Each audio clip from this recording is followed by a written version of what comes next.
Assalamualaikum warahmatullahi wabarakatuh. Kita ketemu lagi di Indok Loreng ya teman-teman ya.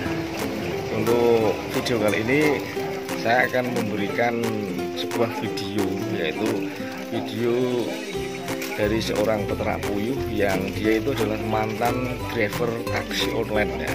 Jadi setelah berhenti dari driver taksi online, beralih ke peternakan puyuh ya. Jadi video ini adalah untuk inspirasi bagi peternak puyuh yang masih pemula ataupun yang sudah berkecimpung di dunia puyuh tapi masih gagal dan gagal terus.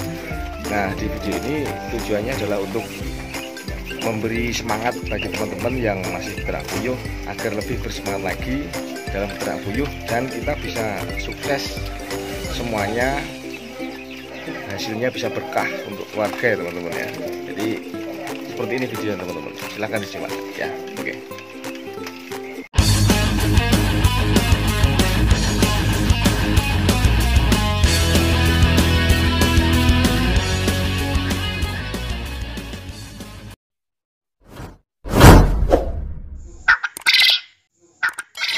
Kalian yang belum subscribe Indok Loreng, mobilmu akan seperti ini, oke? Ya, harus subscribe. Kalau tidak subscribe, mobilmu akan seperti ini. Assalamualaikum warahmatullahi wabarakatuh. Perkenalkan, nama saya Gusmono. Usaha saya peternakan burung puyuh. Alamat Desa Unggopatran, RT 02 RW 38. Saya dulu emang driver taksi online. Tapi sebelum jadi driver kan saya sudah pernah kerja di peternakan puyuh. Terus saya ada kemauan ingin ngembangin puyuh lagi daripada naksi gitu tuh mas, naksi terus kan. Saya masih ada keterampilan untuk usaha beternak puyuh karena saya punya ilmu dari orang juga. Akhirnya saya berlahan-lahan mulai dari 1000 ekor itu dulu cuma telur konsumsi. Terus saya nyoba netesin pun saya dulu indukan cuma 50 ekor. Ya saya sedikit-sedikit bangunlah peternakan puyuh sambil naksi online. Dulu saya naksi online di bandara. Sekarang karena yang di kota ditutup, dipindah ke Kulon Progo, akhirnya saya fokus di peternakan puyuh. Ini untuk indukannya saya ada kapasitas 2000. Tapi untuk pembibitan, pembesaran itu 20.000 per bulannya. Saya sekarang fokusnya di pembibitan. Untuk telurnya saya kan membangun kayak mitra, tapi mitranya mitra mandiri. Jadi ketika orang mau belajar ternak, terus dia ndak bisa jual, untuk awal mulanya saya bantu jualin telurnya gitu. Terus saya juga sudah punya cara marketingnya, istilahnya dulu belajar itu loh mas. Saya gali semua, ya dari jatuh, terus bangun lagi, jatuh, bangun lagi. Akhirnya ya alhamdulillah manfaat dari kerja keras saya ya seperti ini hasilnya itu.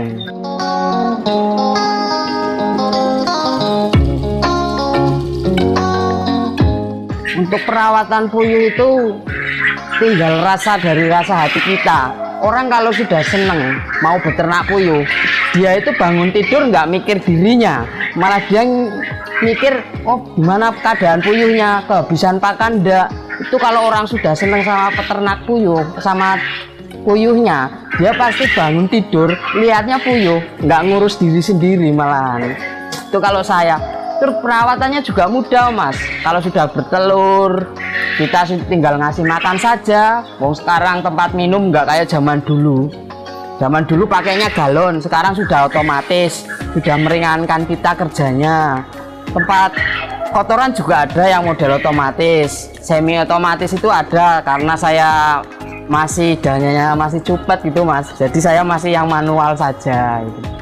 Buat orang itu kalau mau lihat ke sini, lihat percontohan kandang, ini loh kandang yang ekonomis buat menengah ke bawah. Kalau kita kasih tahu orang, ini loh kandang sing istimewa, iya kalau dia mampu. Tapi kalau dia mau orangnya pas-pasan, mau belajar dari nol, bener-bener mau ngembangin tentang peternakan puyuh, pastinya kan kandang seperti ini sudah memadai.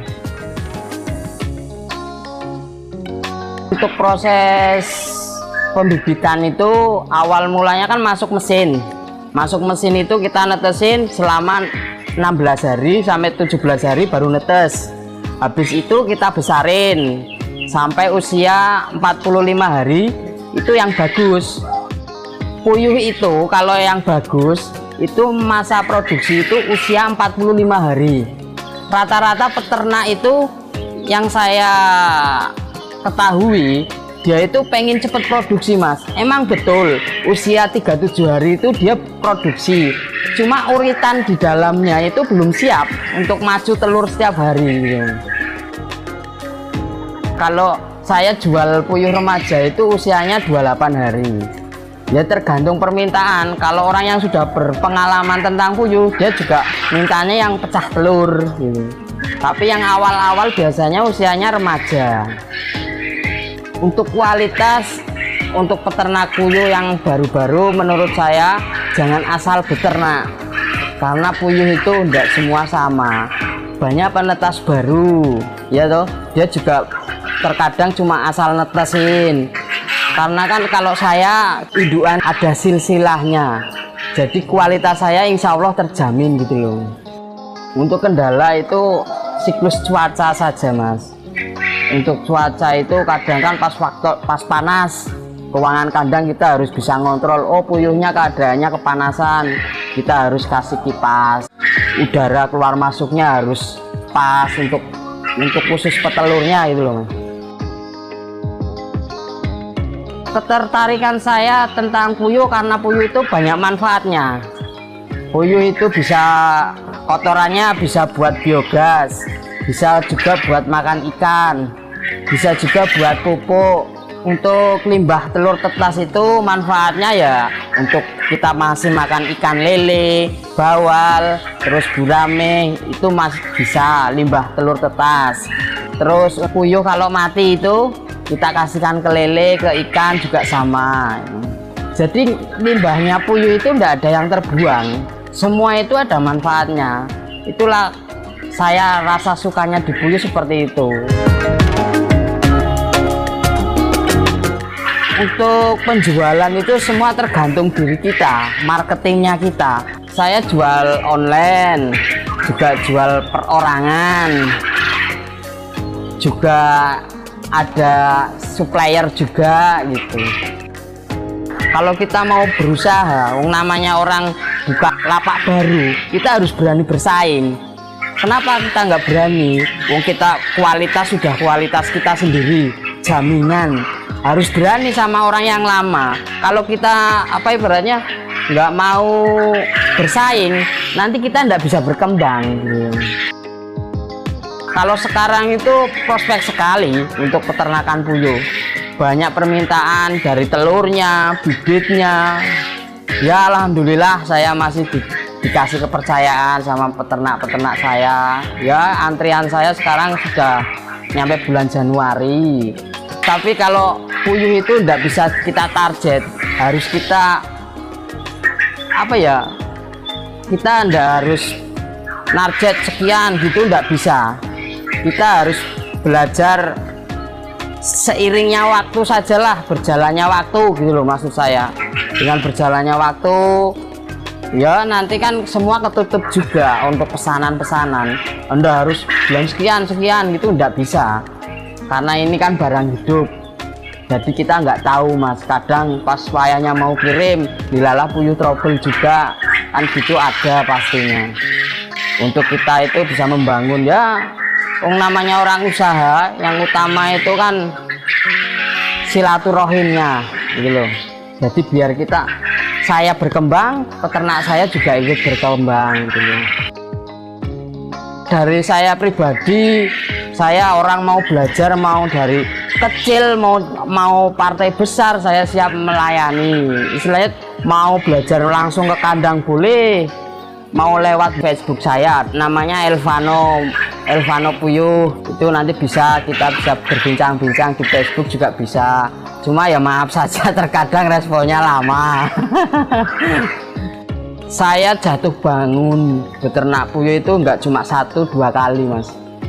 Hampir 4 kali saya jatuh bangun lagi, jatuh, bangun lagi. Ya itu karena saya itu senang dulu sama beternak puyuh. Puyuh itu efisien sekali bagi saya. Hasilnya emang sedikit, tapi keuntungannya dia itu bisa dijagain. Beda dengan usaha yang lain, kadang untung besar, tahu-tahu jatuh juga besar gitu loh Mas. Kalau puyuh kelihatannya keuntungannya sedikit, tapi kalau kita merawatnya dengan populasi yang tinggi, keuntungannya pun jadi besar.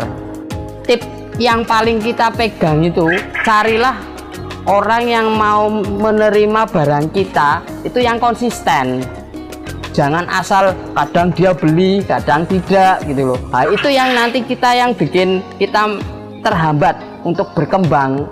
Karena bakulnya leda-lede gitu loh. Harus konsisten, cari bakul yang konsisten. Jangan cuma satu.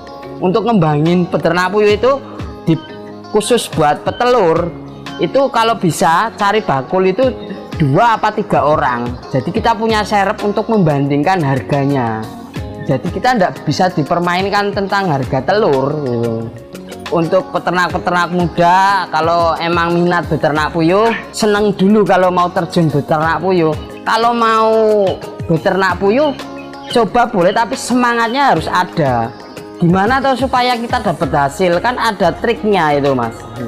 Untuk bisa ngembangin, caranya kita beternaknya, kurangnya kita apa tuh sampai kualitas bibit kita kayak gini gitu. Yang penting mau belajar lah. Kalau kita mau belajar, insya Allah kita bisa bertahan untuk beternak puyuh terus.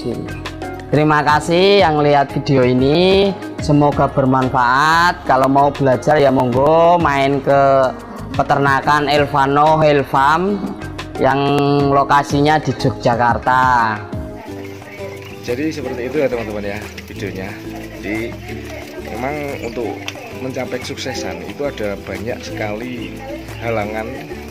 Kita harus melewati berkali-kali kegagalan, jatuh bangun, dan itu tidak mungkin kita bisa menjadi sukses kalau kita tidak berawal dari kegagalan, kita tidak belajar dari kegagalan. Jadi semoga teman-teman diberi kesuksesan ya, kemudahan dalam beternak puyuh, dan hasilnya bisa berkah, bermanfaat untuk orang lain dan keluarga. Oke, semangat terus ya teman-teman ya. Assalamualaikum warahmatullahi wabarakatuh.